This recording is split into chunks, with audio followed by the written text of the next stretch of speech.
Chapter 15, The Role of Spirituality. Spirituality is so vast an area in recovery that in this brief chapter I can only begin to describe it. Yet it is very helpful, some say crucial, in healing our child within. Spirituality is the last stage in our recovery. And it can never be a stage, since it is an ongoing process throughout suffering, healing, and serenity. Beginning to define spirituality. In perhaps one of its briefest definitions, spirituality is about the relationships that we have with ourselves, with others, and with the universe. It is characterized by several key concepts and principles, one of which is that it is paradoxical. Otherwise, seemingly opposite conditions, entities, or experiences coexist comfortably together. For example, spirituality is both subtle and powerful. It is like our breath. We go about most of our day not even realizing that we are breathing. Yet our breathing is so powerful that if we stop, we die. Spirituality is personal. Each of us has to discover it on our own, in our own way. It is highly useful in that it deals with a spectrum of life issues, from learning basic trust to getting free of suffering. And spirituality is experiential. To appreciate it, we use it. To realize it, we have to experience it. We cannot know it ultimately through our intellect or through reason. It is not knowable. It is only beable. It is indescribable. It is so vast that even if we were to read all of the world's great holy books and listen to all of the great spiritual masters, we would still not fathom it. Spirituality is inclusive and supportive. It does not reject anything. And here is where organized religion may enter, because it is part of spirituality. Thus, while spirituality is not organized religion, it includes it, supports it, and then transcends it. It is healing and growth-inducing, and thus is ultimately fulfilling. The journey of discovery and healing described throughout this book is actually and ultimately a spiritual journey, although we usually do not view it as such at its beginning. As we enter and work through each healing stage, we move to the next stage. And when we move from one stage to the next, we do not abandon or cancel the former stages. Rather, we transcend them, which means that while we still respect and use them as is appropriate and spontaneous for us, we are now operating and living our life from an entirely new level of consciousness, awareness, and being. These levels of consciousness parallel several descriptions of our spiritual path.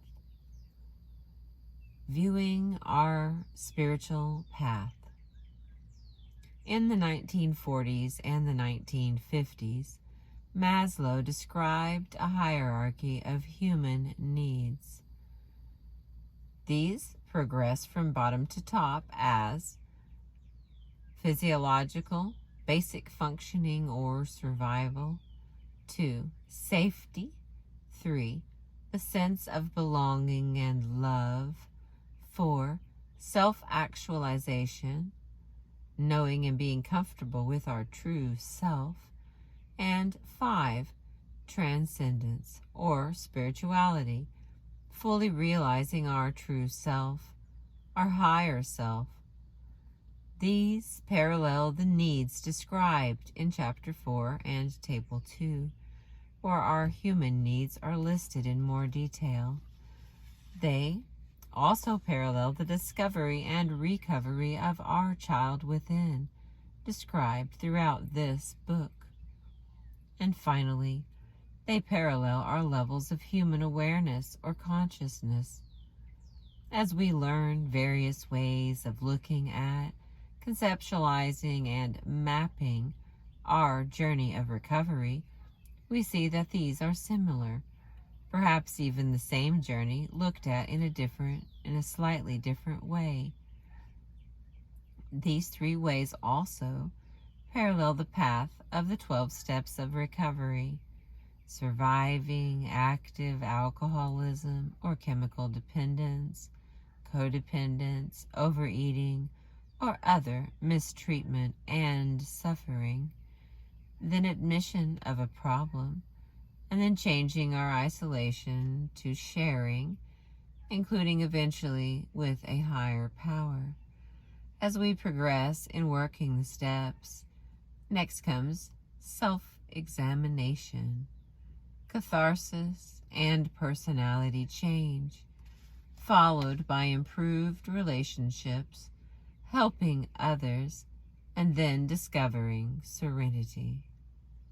As we grow in healing our child within, we begin to notice that our child is not limited to only 1 or 2 levels of being, awareness, or consciousness. Rather, our child within also parallels and exists along these same 7 levels as shown in Table 15, otherwise known as Maslow's hierarchy of human needs. Helpless infant. Reading from bottom to top of Table 15, we note that a part of our child is a helpless infant. It wants and needs to be cared for and nurtured. As we cycle through our development stages, we first need affection, caring, and nurturing. Only when we have had these needs met are we ready to move to the next stage of our development. Since many neglected or mistreated children did not get their needs met in this way, they did not complete their development at this level.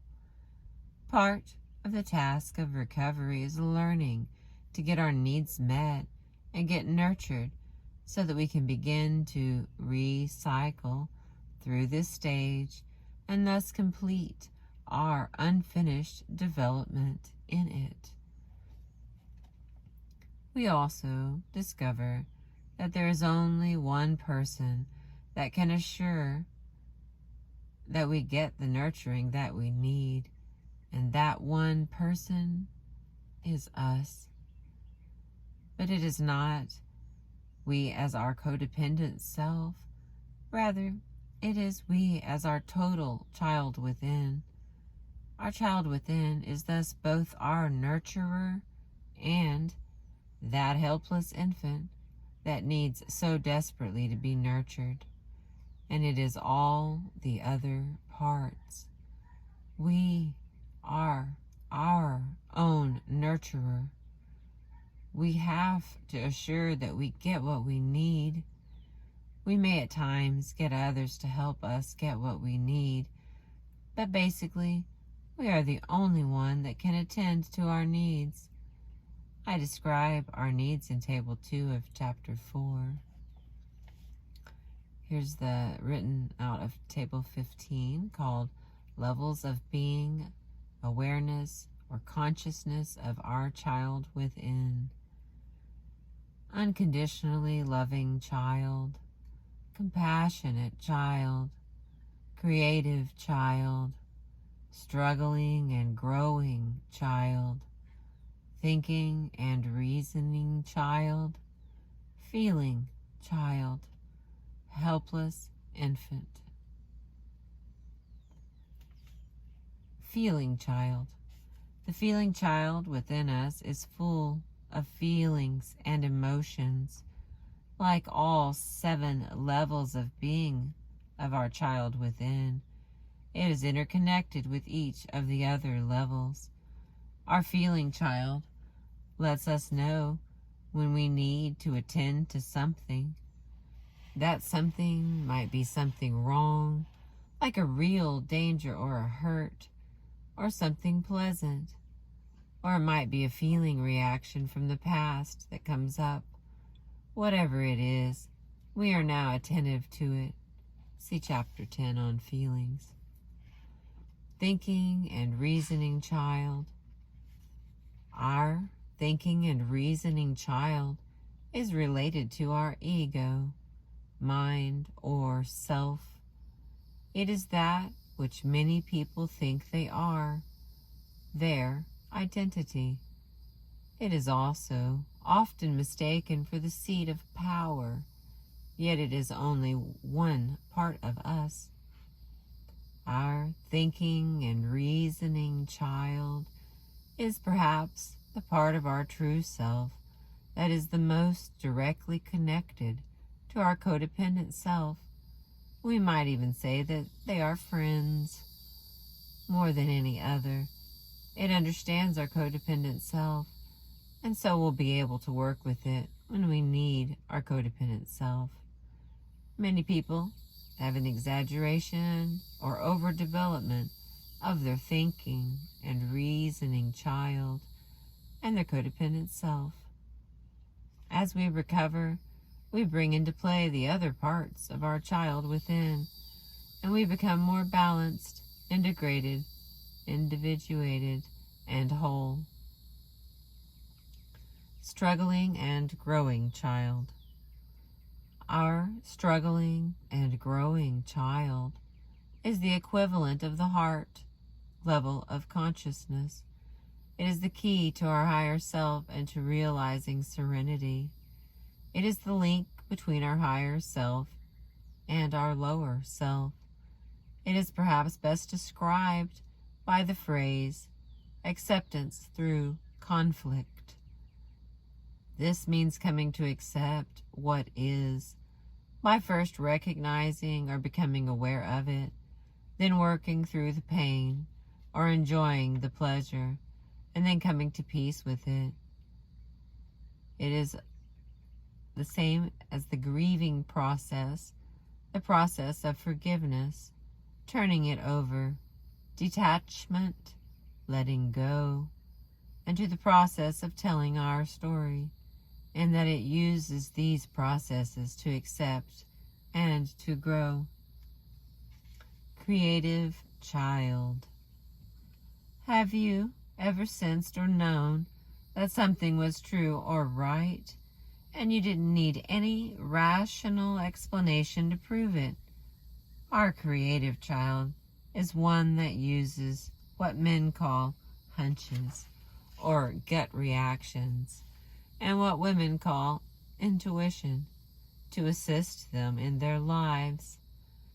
This is the part of us that knows naturally and inherently.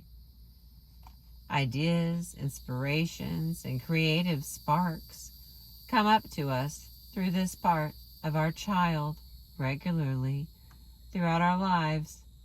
For example, this part of us is where we might say most of the great works of art, science, literature, and play originate. However, our codependent self may at times try to disguise itself as our creative child, and its intuitions will often mislead us. Thus, we can check out any inspirations or intuitions that come to us and see how they turn out. If they work for us, they are likely to originate in our creative child. If they do not, they may have come from our false self. There are several books available on this topic, such as Francis Vaughan's awakening intuition, and my alcoholism and spirituality. Compassionate child. Have you ever been with someone and on listening to their story, you become so touched or moved that a tear came to your eyes? Yet at the same time, while you knew they were suffering or had suffered and experienced or experienced joy, you knew that it would not be helpful to try to rescue them or to try to change them. When we have such an experience, we are in direct contact with our compassionate child. In fact, at this instant, we are our compassionate child. Our compassionate child is a sort of mirror image or direct opposite of our passionate child. Our passionate child may want to try to fix, rescue, or change the other person. We may also notice that our creative child is the mirror image of our thinking and reasoning child, and that our unconditionally loving child is the mirror image of our helpless infant. Unconditionally loving child. This part of us is for many the most difficult to comprehend and to be. We were perhaps so mistreated growing up, and for some of us are still being mistreated, that we were unable to love anyone unconditionally, including ourselves. Because of this difficulty, and because I believe that this is a core recovery issue for adult children of trauma, I will discuss it in more detail. Love and unconditional love.